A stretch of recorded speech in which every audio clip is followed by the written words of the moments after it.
বিশ্লেষকরা যেমনটি ভাবেন যে আসলে রাজনীতিতে যদি গুণগত পরিবর্তন না আসে সব সংস্কারই বৃথা, সেই জায়গা থেকে রাজনীতিতে সংস্কার কিভাবে হবে, রাজনৈতিক দলগুলোর করণীয় কি? আচ্ছা, গুণগত পরিবর্তনের কথা আমরা বলছি।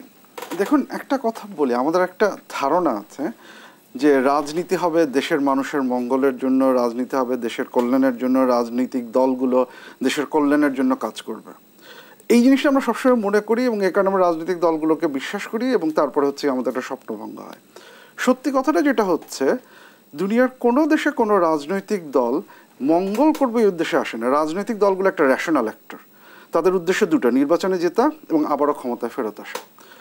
গণতান্ত্রিক রাষ্ট্র ব্যবস্থায় যেটা হয় যে আবার ক্ষমতায় ফেরত আসতে হলে আপনি যে প্রতিশ্রুতিগুলো আপনি দিয়েছেন সেই প্রতিশ্রুতিগুলো আপনাকে পালন করতে হবে। যদি উদাহরণ দিই যে আপনি প্রতিশ্রুতি দিলেন আপনি সবার জন্য স্বাস্থ্যসেবা নিশ্চিত করবেন, তো তার এবং 5 বছর পরে জনগণ দেখবে আপনি করেছেন কিনা, না করলে আপনাকে ভোট থেকে ক্ষমতা থেকে সরিয়ে দিবে।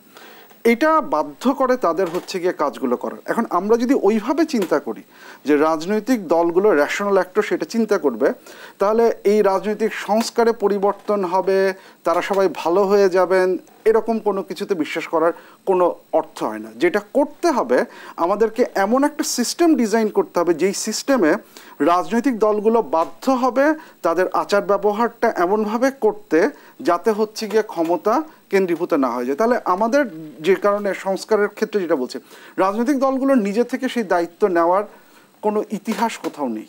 তাদেরকে কিভাবে আমরা বাধ্য করতে পারি? আমরা যদি এমন একটা কাঠামো তৈরি করি যেই কাঠামো ক্ষমতা যাতে কেন্দ্রীভূত না হয় এক ব্যক্তি, এক দল বা একটি অর্গানের হাতে, সেটি নিশ্চিত করতে পারি। তার মানে হচ্ছে কি, যে রাজনৈতিক দলই ক্ষমতায় আসুক, সে সংবিধানের কারণে বা অন্য কোনো কাঠামোর কারণে দেখছে যে আমি ক্ষমতা সম্পূর্ণ নিজের হাতে নিতে পারছি না, যেটার মাধ্যমে আমি সকল ধরনের পরিবর্তন আমার পক্ষে নিয়ে আসতে পারবো, যেটা 2008-9 ঘটেছে। 230টা সিট নিয়ে যখন আওয়ামী লীগ এসেছে বা 2001 সালে বিএনপি যখন 200-র অধিক সিট নিয়ে এসেছে, তখন কনস্টিটিউশন চেঞ্জ করা, যে কোনো কিছু করার ক্ষমতা তারা পেয়ে গেছে। এইটা যাতে না হয় সেটা আমাদের নিশ্চিত করতে হবে। দ্বিতীয়ত, আমাদের রাজনৈতিক দলগুলো হচ্ছে গিয়ে তারা এমনভাবেই বেড়ে উঠছে যে আমাদের কারোর সাথে কোনো ধরনের কম্প্রোমাইজ করার দরকার নেই। সরকারি দলে আমি যেটা থাকবো, আমার যে নিয়ম নীতি আমি সেটাই পালন করব। তাহলে আমার সিস্টেমে এমন কিছু একটা ইনসেন্টিভ তৈরি করতে হবে যেন রাজনৈতিক দলগুলো কম্প্রোমাইজ করতে বাধ্য হয়।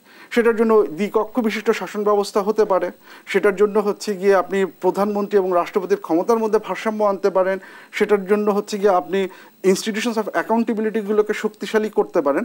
এইটা হচ্ছে কি ইম্পর্টেন্ট ফ্যাক্টর। আপনি কিছু রুলস দিয়ে দিলেন যে রাজনৈতিক দলগুলোর এভাবে ব্যবহার করতে হবে। গণঅভ্যুত্থানের 1 মাসের বেশি সময় পেরিয়ে গেলেও আমরা দেখছি যে এখনো আইন শৃঙ্খলা পরিস্থিতি আসলে স্বাভাবিক অবস্থায় ফেরেনি। সেই জায়গা থেকে আমরা দেখলাম যে পুলিশের ব্যাপক রদবদল হলো, আবার পদোন্নতি পদায়ন নিয়েও এক ধরনের বিশৃঙ্খলা তৈরি হয়েছে। এবং সাম্প্রতিক সময়ে আমরা দেখেছি যৌথ বাহিনীর অভিযানের সময় বেশ কয়েকটি মৃত্যুর ঘটনাও ঘটেছে। পুলিশ প্রশাসনের প্রতি আসলে জনগণের আস্থা কিভাবে ফিরবে? এটা খুব গুরুত্বপূর্ণ একটা প্রশ্ন। আমার ধারণা আমরা কেউই এটার উত্তর ঠিকঠাক মতো জানি না যে আস্থা কিভাবে ফিরবে। তবে যে জিনিসটি দরকার, যে জিনিসটি খুব গুরুত্বপূর্ণ, সেটা হচ্ছে যে যেটা বললেন যে আমরা যখন একটা সরকার যে একটা আছে, যে সরকারের কাজটা হচ্ছে গিয়ে এই শান্তি শৃঙ্খলা বা নিরাপত্তা এই জিনিসটা ফিরিয়ে নিয়ে আসে। এক্ষেত্রে বেশ কিছু পদক্ষেপ নেওয়া হয়েছে, বাট তারপরেও যেটা বললেন যে সমস্যাগুলো আমরা দেখছি। এখন আপনি যে খুব বেশি দোষ দিতে পারেন জনগণকে, বা কারণ হচ্ছে গিয়ে পুলিশ যেভাবে ব্যবহৃত হতে আমরা দেখেছি তার একটা ফল পড়েছে, মানুষজনের একটা ডিস্ট্রাস্ট তৈরি হয়েছে পুলিশের প্রতি, এবং পুলিশ নিজেও বুঝতে পারছে যে তারা ভালনারেবল। তাহলে খুব জরুরি ভিত্তিতে হচ্ছে গিয়ে শক্তি প্রয়োগ করা বা কোয়ার্সিভ কোনো মিনসে যাওয়ার আসলে কোনো ধরনের নৈতিক অধিকারও হচ্ছে গিয়ে তারা মনে করছে না। যে জিনিসটা দরকার সেটা সম্ভব হবে কিনা আমি জানি না, সেটা হচ্ছে যে আমাদের সেনাবাহিনী ইতিমধ্যে কাজ করছেন।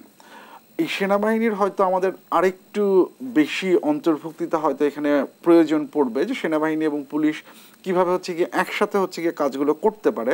এবং যে জায়গাতে আমরা খুব বড় ধরনের অরাজকতা দেখছি, সেক্ষেত্রে সরকারকে আসলে কিছু ক্ষেত্রে অপ্রিয় সিদ্ধান্তগুলো নিতে হবে। কারণ আমার এখানে মব জাস্টিস একটা চলে যাবে, যদি সেটা চলতে থাকে তাহলে কিন্তু একের পর এক দাবি যেমন সরকারের কাছে উঠবে, এবং মানুষের মধ্যে যদি এরকম একটা ধারণা আসে যে আমি যে কোনো কিছু করেই আমি পার পেতে পারি, তাহলে আইন শৃঙ্খলা পরিস্থিতির সামগ্রিক কোনো উন্নয়ন আমরা ঘটাতে পারবো না। সো দায়িত্বটা সরকারের সিদ্ধান্তটা নিতে হবে সরকারের। যদি প্রয়োজন হয় কিছু ক্ষেত্রে সে অপ্রিয় সিদ্ধান্তগুলো নিতে হবে, এবং সেই ক্ষেত্রে সেনাবাহিনী এবং পুলিশ একসাথে কিভাবে আপাতত কাজ করে একটা আস্থা অর্জনের জায়গায় জনগণের যেতে পারে, যেখান থেকে পুলিশ বাহিনী হয়তো আরেকটু গ্রহণযোগ্য পর্যায়ে যাবে, সেভাবে হয়তো চিন্তা ভাবনা করে আগানো যেতে পারে।